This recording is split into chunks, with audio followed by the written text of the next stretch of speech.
तो दोस्तों, तब कैसे हैं आप लोग। आज फिर लाए हैं the 10 minute show. 10 minute show में देखते हैं 10 मिनट में 50 सब्जेक्टिव कोशिश करेंगे हम लोग हिंदी का।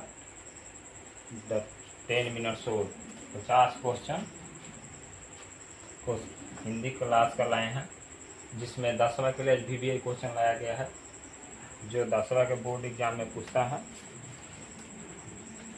चलिए आज देखते हैं।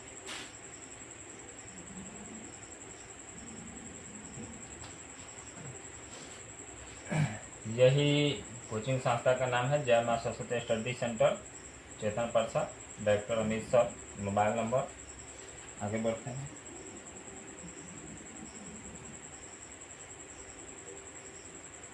द 10 मिनट शो क्लास 10 के लिए लाया गया है। क्लास 10 के लिए लाया गया है। देखा जाए इसमें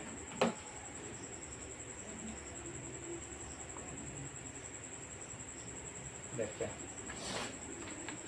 कह रहा है, अंबेडकर ने भारत की बेरोजगारी का प्रमुख एवं प्रत्यक्ष कारण किसे माना। अंबेडकर ने भारत की बेरोजगारी का प्रमुख एवं प्रत्यक्ष कारण किसे माना। जाति प्रथा। हमारे पास गरीबी जाति प्रथा के कारण मुख्य है, सबसे ज़्यादा यही देखा जाता है, जाति प्रथा आज हमारे समाज में चल भी रहा है। आगे बढ़ते हैं। सब समाज की आवश्यकता क्या है। सब समाज की आवश्यकता है श्रम विभाजन। क्या है? श्रम विभाजन। सब समाज क्या है, आवश्यकता क्या है, तो श्रम विभाजन। अगला कह रहा है, हु आर शूद्राज, मतलब शूद्र कौन है, क्षुद्र कौन है। Who are the Shudras. तो इसकी रचना भीमराव अम्बेडकर जी ने किया था। 20 के दांत कहानी का प्रमुख पात्र कौन है, तो खोखा। 20 के दांत कहानी का प्रमुख पात्र कौन है, तो खोखा। आगे बढ़ते हैं।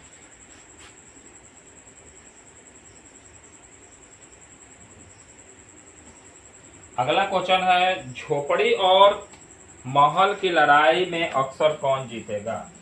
झोपड़ी और महल की लड़ाई में अक्सर कौन जीतेगा, तो महल वाले। कौन जीतेगा?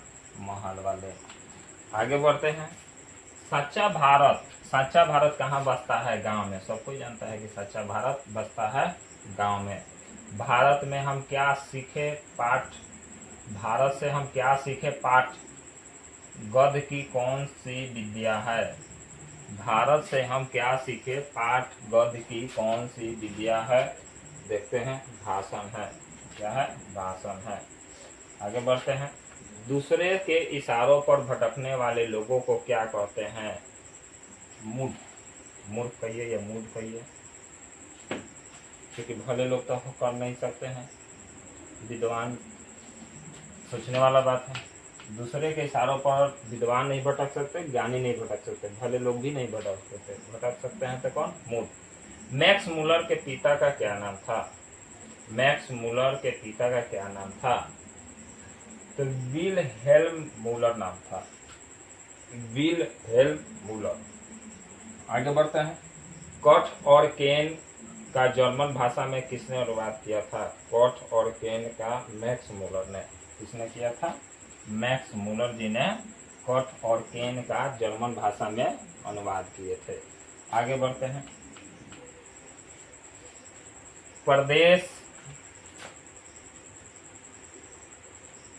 प्रदेश की विद्या पढ़ने का क्या परिणाम हुआ। तो सब कोई जान रहे हैं कि हम लोग आध्यात्मिक हो गए। क्या हो गए? आध्यात्मिक हो गए। नगर कहानी किस लेखक द्वारा रचित है। नगर कहानी किसके द्वारा रचित है, तो सुजाता सेन के द्वारा। सुजाता। आगे बढ़ते हैं। लेखक के अनुसार मनुष्य के नाखून किसके जीवन प्रतीत होते हैं। लेखक के अनुसार तो पांचवी वृत्ति के। अगर जो लेखक के अनुसार मनुष्य के नाखून किसके जीवन पर, अगर मनुष्य का नाखून है तो पशु के समान बताया गया है, पांचवी वृत्ति के बताया गया। हजारी प्रसाद द्विवेदी जी का जन्म कब हुआ था। हजारी प्रसाद द्विवेदी जी का जन्म कब हुआ था? 1907 में। आगे बढ़ते हैं। रही रास किसकी रचना है। सतरही रास किसकी रचना है? तो गुरु गोविंद सिंह जी की है। लक्ष्मी के बड़े पुत्र का क्या नाम था? लक्ष्मी के बड़े पुत्र का नाम था अच्युत।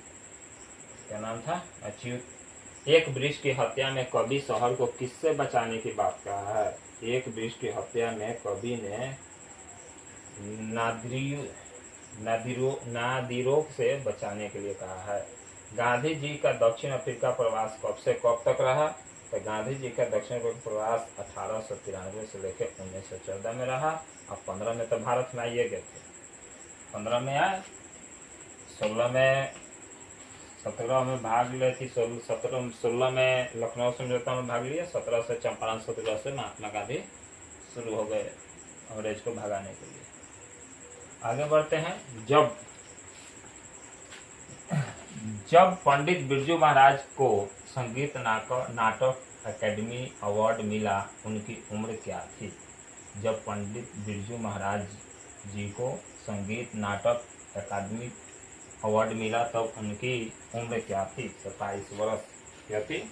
27 वर्ष। अगला कह रहा है कि कवि ने माली मालिन किसे कहा? कवि ने माली मालिन किसे कहा? कृष्ण और राधा को।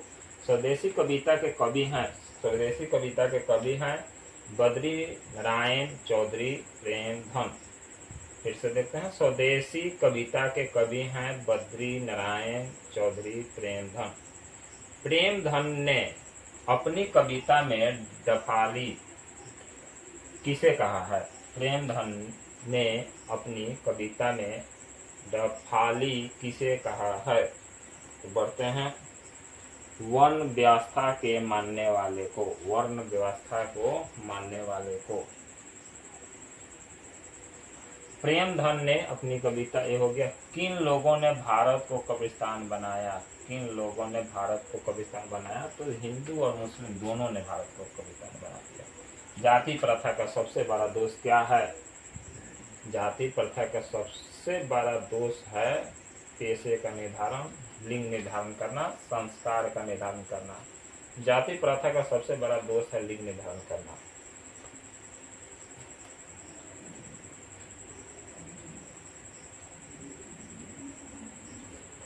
पेशे का निर्धारण भी करना होगा। जाति प्रथा का सबसे बड़ा दोष क्या होगा? पेशे का निर्धारण करना।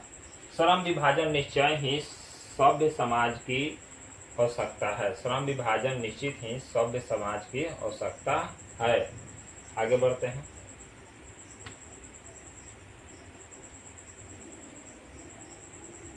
लोकतंत्र केवल शासन की एक पद्धति ही नहीं, लोकतंत्र मूलतः सामूहिक जीवनचार की एक रीति तथा समाज के सम्मिलित अनुभवों के आदान प्रदान का नाम है। यह किसका कथन है? यह कथन है भीमराव अम्बेडकर जी का। भीमराव अम्बेडकर जी हमेशा जो बात करते थे सही कहते थे। उनका बात समाज को देखते हुए बोलते थे। कोई भी नियम बनाए हैं जो समाज को देखते हुए भी बनाए हैं। बहुत आदरणीय व्यक्ति हैं। आगे बढ़ते हैं।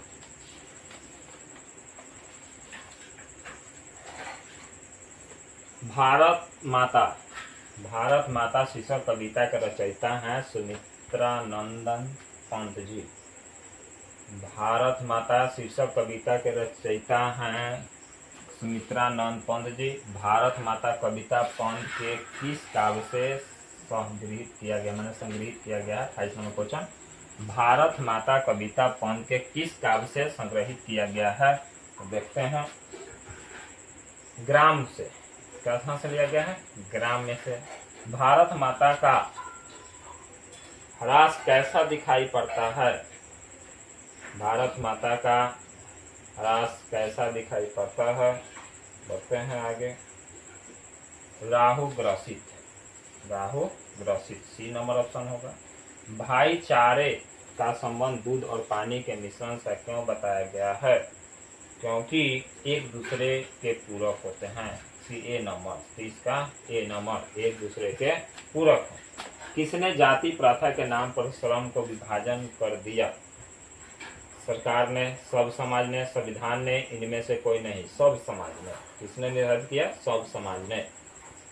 जाति यानी सी नंबर 31 के सी होगा। जाति प्रथा क्या निर्धारित करती है? जाति प्रथा क्या निर्धारित करती है? पेशा को निर्धारित करती है। इसका ए नंबर 32 का ए। आइए दोस्तों आगे बढ़ते हैं। भारत सरकार ने दिनकर को कौन सा अलंकरण प्रदान किया? भारत सरकार ने दिनकर को कौन सा अलंकरण प्रदान किया? तो बढ़ते हैं। पद्म विभूषण से। किससे सम्मानित किया गया था? पद्म विभूषण से। भारत में जनतंत्र की स्थापना कब हुई? भारत में जनतंत्र की स्थापना 1950 कब हुई? 1950 1947 में। देश आजादी बचा। कुंवर नारायण आधुनिक युग के किस काव्य धारा के कवि हैं? तो आगे बढ़ते हैं। 35 का होगा नई कविता। जिसके हस्ताक्षर नीचे अंकित हो को क्या कहते हैं? जिसके हस्ताक्षर यानी अधो हस्ताक्षर करता, यानी सी नंबर 36 के सी। 35 का डी बोला गया है नई कविता। 37 देखते हैं। बरसात बिल्कुल ना होना क्या कहलाता है? बरसात बिल्कुल ना होना 37 नंबर सवाल का है। बरसात बिल्कुल ना होना क्या कहलाता है? अनावृष्टि। क्या कहलाता है? अनावृष्टि। भारत माता शीर्षक कविता के रचयिता हैं सुमित्रा नंदन पंत जी।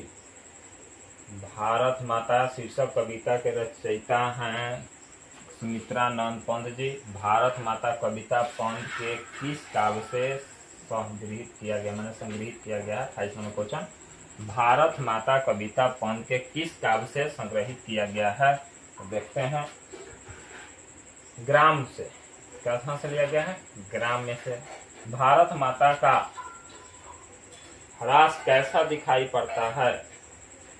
भारत माता का ह्रास कैसा दिखाई पड़ता है? बढ़ते हैं आगे। राहु ग्रसित। सी नंबर ऑप्शन होगा। भाईचारे का संबंध दूध और पानी के मिश्रण से क्यों बताया गया है? क्योंकि एक दूसरे के पूरक होते हैं। सी ए नंबर 30 का ए नंबर एक दूसरे के पूरक हैं। किसने जाति प्रथा के नाम पर श्रम को विभाजन कर दिया?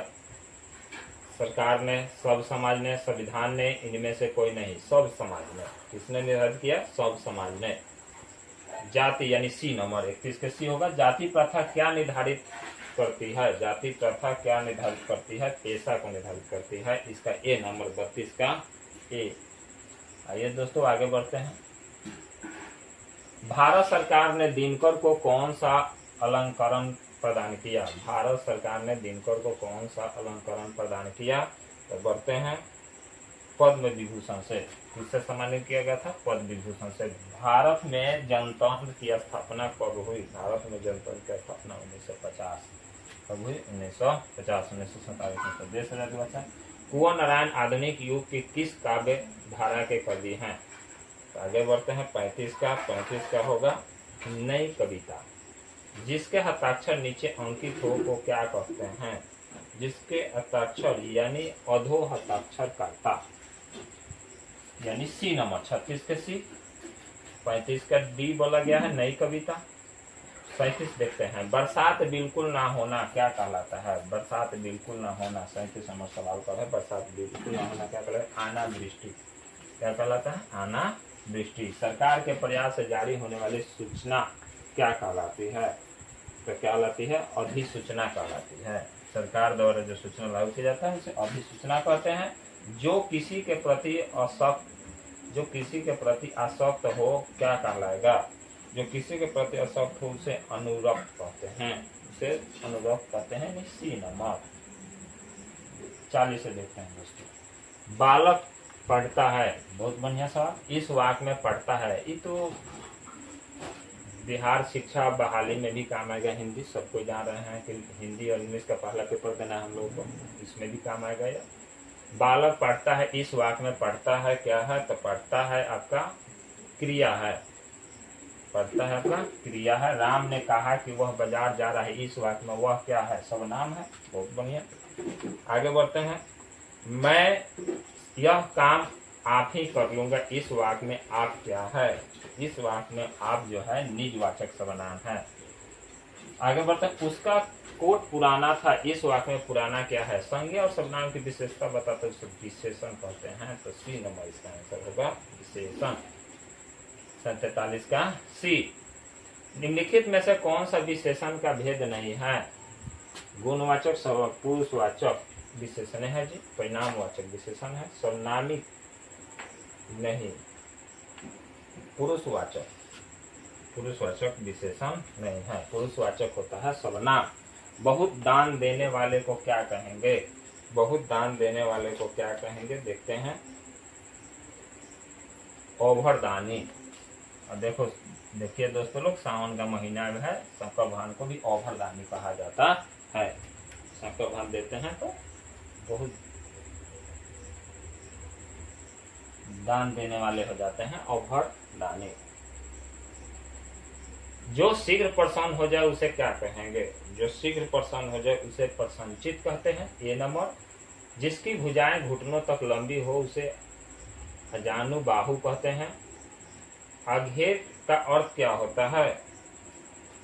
तो आगे बढ़ते हैं, जिसे सूंघा जा सके। चक्र धारण करने वाले को चक्रधर कहते हैं, चक्र धारण करने वाले को चक्रधर। इसका डी यानी 48 का डी और 49 का डी, चक्रधर। 50 आप लोगों के लिए क्वेश्चन है दोस्तों। 50 का आंसर कमेंट करें। जिनके चार चार पैर होते हैं उन्हें क्या कहते हैं? चतुष्पद, चतुर्दर्शी, चौपाया, चौड़ा।